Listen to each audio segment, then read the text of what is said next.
I've been having a hard time recently because there was someone who I was supposed to trust to show me a good time, to entertain me and my friends for an evening, really give us a rule book that made sense and a game that was exciting and interesting. And, I mean, Chiyo just kind of let us down. Her dirty secret just got in the way of us having a good time.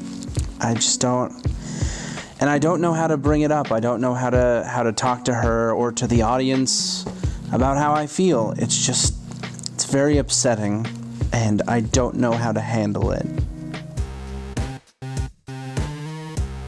In Chiyo's Secret, you are one of 4 different characters who are all trying to reach different endgame states. Motonaka is the game master, and they are trying to run out time before anyone else is able to get their victory conditions. Each of the other 3 characters are trying to get certain figures to certain locations before the end of the game. If you're able to do that in the end game state, then you win. On your turn, players are trying to gather information as to who these 2 fugitives disguise themselves as, which is secretly selected by the game master at the start of the game, by moving around different figures on the board. You're going to move around characters that are face down or face up, trying to move them to different positions and get information about them. And you're also going to move around these 2 characters to do specific actions. Moving 2 characters without either of these figures will allow you to ask the game master one of 3 yes or no questions, which are preordained by the game. Moving a character and the daimyo will allow you to reveal characters on that location to try and ask the game master if any of them are one of the fugitives.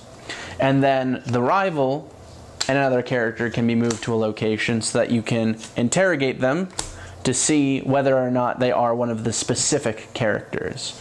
Once the group as a whole has deduced that a specific character must be the Ronin or must be the geisha, then that character is replaced by that one on the board and certain effects occur. The second action will always be something that benefits the game master, either moving the timer forward or allowing you, the game master, to get different resources. The endgame state is when both of these characters have been revealed and placed in the appropriate spots where their disguises used to be. And then the entire round state changes because each character is going to take turns based on how much honor they have at the point where the second one of these characters are revealed. At that point, players are trying to organize their different characters onto different spots, and whoever is able to do that first wins. That was the most tiresome and boring explanation I've ever heard for a game ever. It's not your fault. I don't understand how to explain this game. Like, this game wants to be interesting and cool, and I like that. I like how involved all the stuff is. I like the story that it wants to tell. We have these fugitives that we're trying to scurry around the board and have revealed dramatically over the course of the game as people use their deductive logic to find out, oh, it's the Royal Guard is the person who the Ronin has been disguised as the whole game. But it just comes off as tedious, you know? Everything about this game is just minutia and rules and details on top of details, and no one knows what's going on at any given point during the game. No one really understands what's happening, and so there's never a point of cleverness. There's never a point of excitement, of reveal, of ta-da, I was the mastermind, I was the usurper, and I pulled off the impossible game. There's never that. It's always just, oh, someone wins. For what it's worth, Chiyo's Secret tries some very interesting things in creating a big experience in a small and affordable box, and in some ways it succeeds in that.